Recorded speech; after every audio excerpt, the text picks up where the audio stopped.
Here's your setup.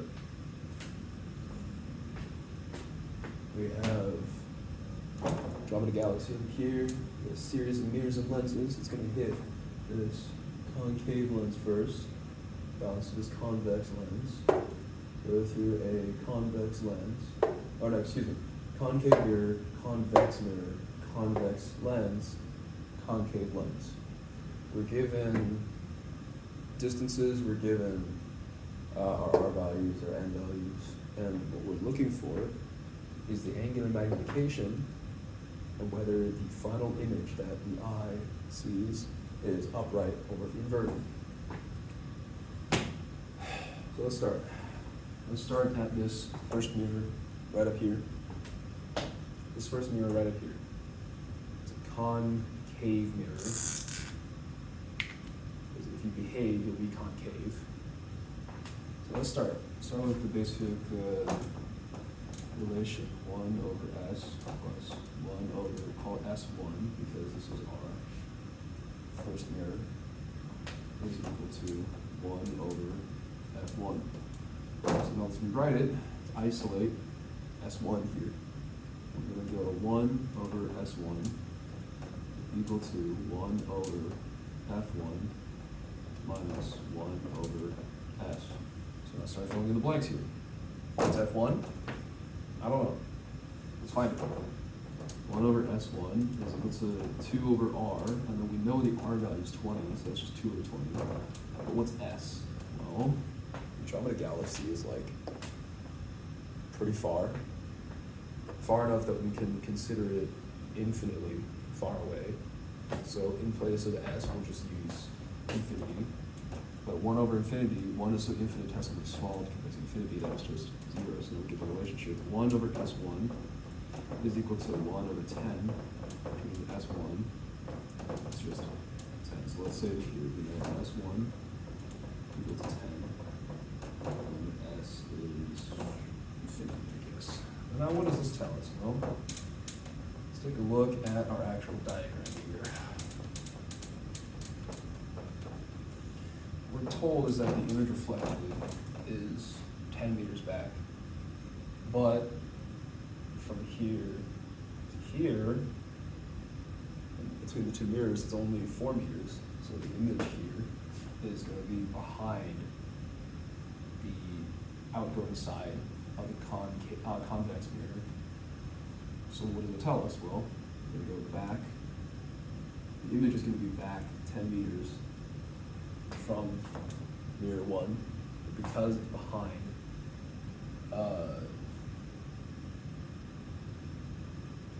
mirror here, it's also going to be inverted, right? Yeah, it's equals 1. Yeah, so then by that relationship too, it's also inverted. So the image we're at this point is inverted and behind this mirror. So let's calculate for this one. We're going to call it 2. 1 over S, we can skip over to the isolated S2 is equal to 1 over F2 minus 1 over S. So what's F2? So relationship, because these are both mirrors, F2 is 2 over R, and here we're given that R is 4. But because the image is behind the outgoing side, or no, on the other side of the outgoing side, we have to designate the R as negative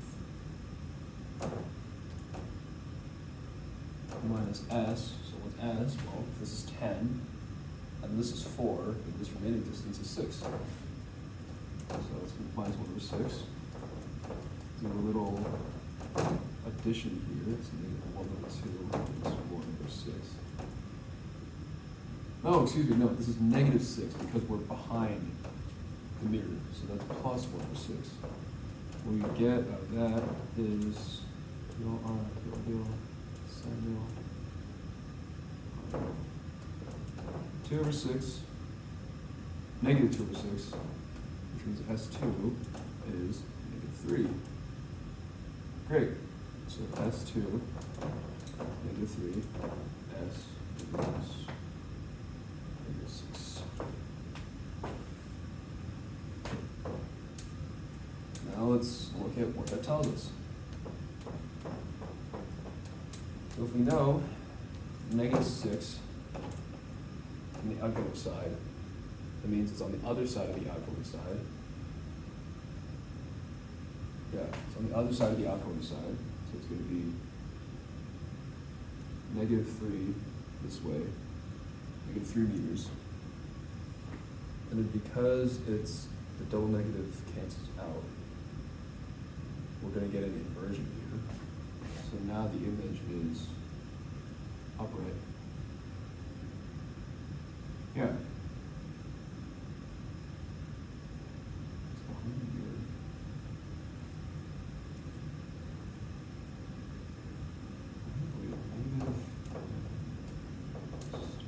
Yeah. Okay, let's just keep pushing. Let's go on to this first convex mirror, or lens, excuse me. So this first convex lens, we know that to find the f, we have to use the lens, the unique lens version, so that would be n minus 1 times 2 over r, and that's equal to, well, we know the n is 1.6, 0 minus 1, over 2 over r, that's 3. That will give us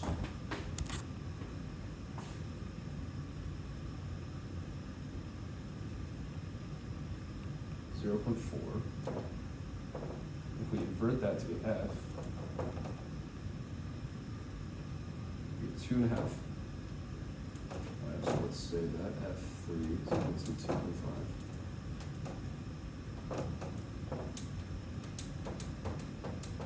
Now let's get S3 out of that. So 1 over S3 is equal to 1 over 2.5 minus S. And because we know that this distance here is 2, it's back by 3, an additional 3, that has to be a distance of 5 away. That's 1 over 5. Yeah, 1 over 5. So mark that S equals 5. And then what we get out of that is that S3 is equal to 1 over 2.5 minus 1 over 5. We just get 5. So S3 equals 5. Let's get rid of that F3. What does that tell us? Well, positive 5. Additionally, because of these are both positive, nothing cancels out the negative, which means the image is also re-inverted. So because it was upright coming out of the convex mirror, this image is now inverted.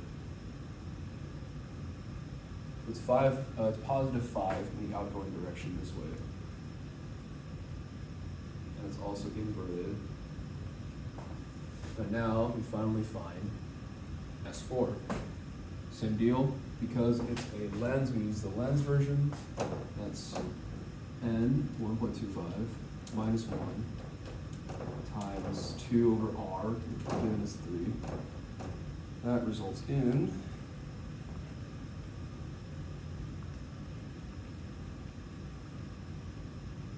0.166 whatever, and then when we put that over, or we put that under 1, that gives us 6. So we know that F4 is equal to 6.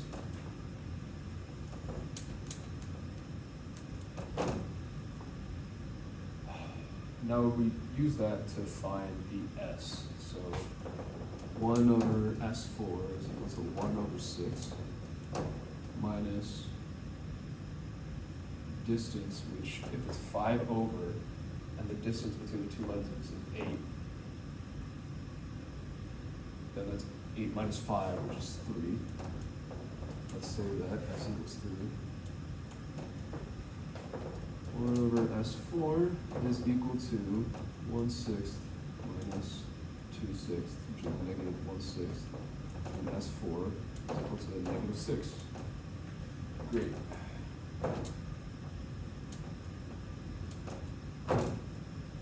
That doesn't seem right. Hold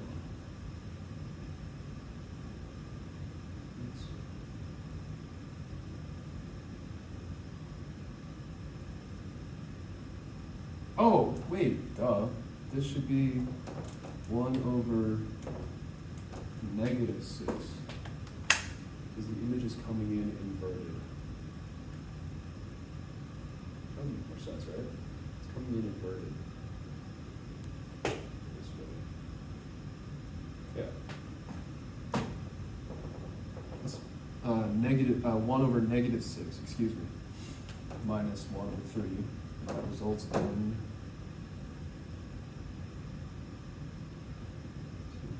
3 over 6. It's 1 over S4 equal to negative 1 over 2. And S4 equals a negative 2. Yeah, S4 equals negative 2. So, what does that tell us? Well, it's a negative 2. It's on the other side of the outgoing side. So we're going to be back by negative 2 meters. Because we have a negative here, the relationship cancels these, so this is going to be the same as the outgoing image from the previous lens. Because the previous lens is inverted, you know that it's going to stay inverted. So just based on this diagram, tracking where our image has been bouncing around, we can kind of tell that the final image that the eye sees here is going to be 2 meters on the other side of the lens, which is right up against the eye, and it's going to be inverted image of the Andromeda. So let's check that with our math.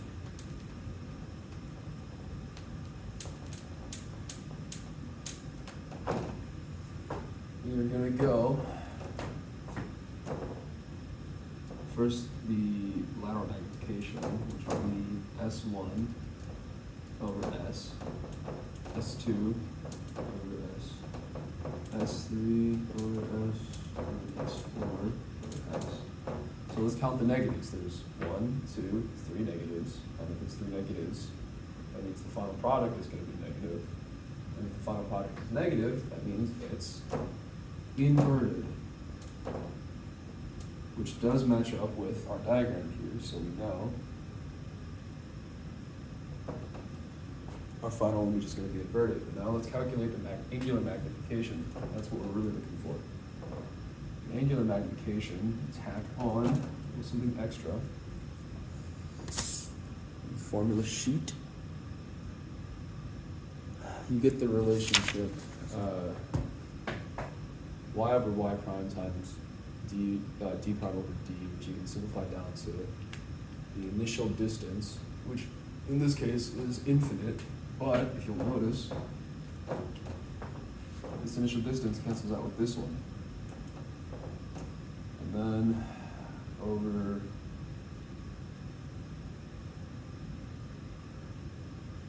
the image that we get, this image on the denominator we're going to put as negative 2 because it's 2 on the other side of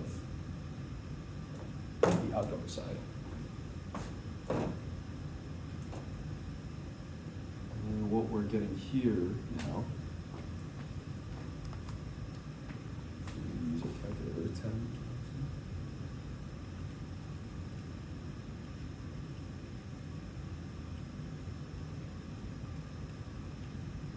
Get is 5/3 because angular magnification is always positive. Just slap on the absolute value bars, still 5/3. So what does this tell us? Well, our final answer is the image that the eye sees over here is 5/3 times bigger, and it's also going to be inverted by after passing through this whole chain of 2 mirrors and 2 lenses.